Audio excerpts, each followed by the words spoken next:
Hello everybody, Ray Garner with Garner's Games, here to do my weekly comic review. This week we're going to break our pattern a little bit, because we're going to continue to do DC KO. This crossover event is probably the biggest event going on right now, so it deserves to have a follow-up. This is issue 2. We got this really cool, I always kind of like these covers which are partial see-through, so you can get the outside, and there's the inside there cover.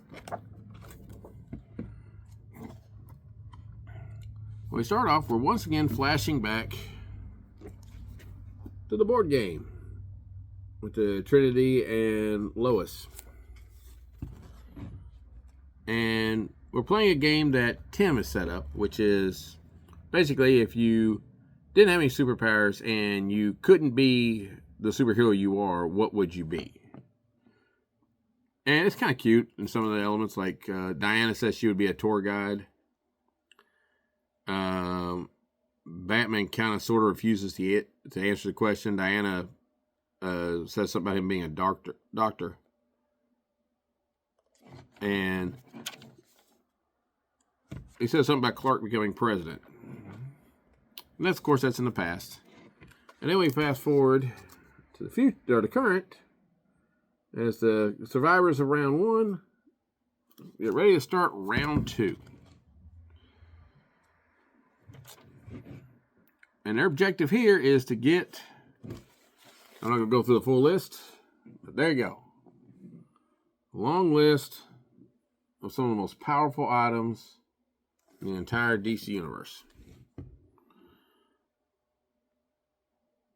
And as everything gets started,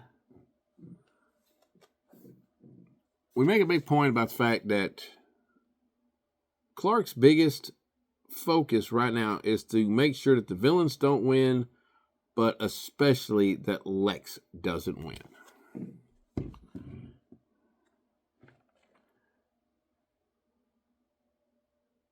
Now we kind of get to the ex machina that has become the Joker. Because with literally no explanation, Joker gets the belt of the Atom. Despite the fact that Etrigan, Wonder Woman, and Giganta are trying to get it, he manages somehow to get it without any of these people noticing him. And he promptly kills Giganta, and can't really make out in the artwork who these other two are supposed to be, but he eats them. And then the running theme throughout this is Guy keeps getting close to getting something. And then he doesn't. The ring of the Speed Force goes to Harley. Superman and Lex keep fighting. And Lex goes on to this very long monologue about being trapped in the Phantom Zone and what it taught him. Apparently, part of what it taught him was to cut off Superman's hand with an energy blade.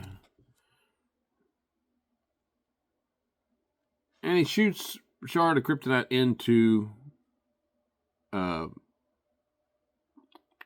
Clark. Then we're fighting over the sword that takes souls. But the only person that thinks to go after the box of venom, besides Lobo, get down here a little bit, we can see him, Lobo, is Starro. And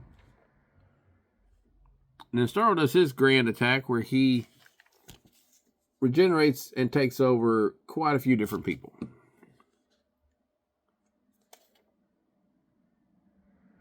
And including having Wonder Woman who's taking control, we're going after Zatanna. Zatanna keeps talking to Diana, even though she's being controlled by Starro, to the point that Zatanna gives up getting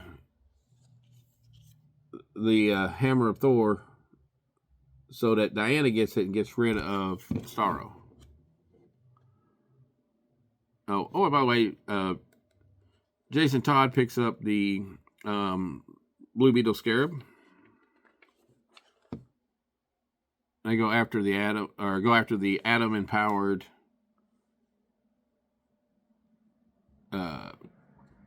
Joker, who goes inside Varda's brain to take her out. Vixen manages to stop who is it? Killer Shark from getting the or King Shark from getting the genie pin. Let's see. Zatanna gets the sword, the God Slayer sword, and everybody's starting to get their stuff. And right as Star Sapphire gets to the collection of power rings, Luthor manages to grab one before the Black Lantern ring, and he takes control of all the dead elder gods that are here. And it looks like he's going to win. At that point, we have a flashback to them talking at the board game night. And Bruce is basically saying that, Clark is a strategist. He just has a different perspective about it. And Lex, of course, we go back to the current time frame. Lex declares that it's all over. And Superman gets to thinking about it. It's like, well, the heart of Omega basically told him that the example of Darkseid is what they need to follow. And Darkseid didn't just sacrifice his hand, he sacrificed everything. So he stabs himself in the chest with one of the shards of kryptonite that Luthor has stuck in him. And at that point, Superman is sort of resurrected with the Omega power, the mystery item. And using the Omega beam, he takes out all of the elder gods instantly. And just in time, Kai finally gets one of the items. And they're teleported to the next round. So our survivors of this round is the Joker, the Demon, Jay Garrett, Flash, Superman, Hawkman, Lobo, Zatanna, Guy Gardner, Lex Luthor, Harley Quinn, Red Hood, Aquaman, Wonder Woman, Captain Atom, Swamp Thing. I don't even remember what Swamp Thing got. I think he got the Soul Stealing Sword. And Cyborg, who had kind of the easiest time. He just kind of walked over to the mother box and picked it up. But the big reveal, although to be fair, I'd already figured this out well before, is that's not actually Booster Gold. That's Darkseid. And he is going to enter the arena.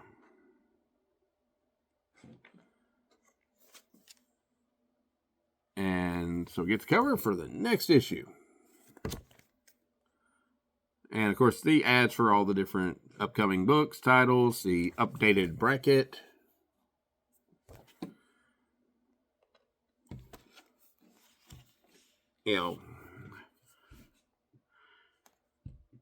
I think this is really cool. I think it's pretty exciting. The story's basically already been established that the people who are eliminated aren't necessarily dead because Batman managed to come back already, and that sets up his individual series. But this is just a great fun romp. I don't know that long term, outside of maybe the next 6 months, it's going to have a huge impact on the overall DC universe. It might. Generally speaking, the universe, as they even talk about it in the first issue of this, the universe goes through these big reboots, and eventually it resets to what it was. And that is the consistent theme. Is the New 52, Crisis on Infinite Earth, 0 Hour, Identity Crisis, all these things that have happened as major, huge storyline events eventually fold back in, things reset, characters who are eliminated from continuity are reintroduced to continuity, they come back. at the end of the day, everything goes back to the way it was. It just takes time.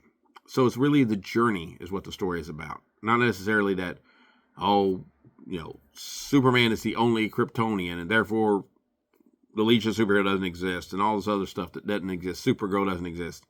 Because eventually Supergirl comes back. The Legion of Superheroes comes back. Right? And the Legion of Superheroes in this storyline, just them influenced by Darkseid. It's the absolute Legion, the Legion of Darkseid instead of the Legion of Superheroes. My greatest hope for this series as we continue to read it, continue to read the crossover issues like the Flash issue right now, which I do highly recommend, is that we're going to get a Legion of Superheroes relaunch. That is my big hope that comes out of this story arc. Because, we have Doomsday as a time trapper. We have the Legion of Darkseid. We have all these things. It's just really, this is the Great Darkness saga told for the modern audience using the current timeline, hopefully as a catalyst to launch the Legion. So I'm looking forward to that. I hope I'm right. Anyway, this book continues to be great. It was a lot of fun. Check it out. There's a ton of covers. If you love cover collecting, your wallet will hate you for this week because there's a bunch of them if you want all of them. Anyway, check it out. Pick them up. Let's see who makes it to the next round. See you next week.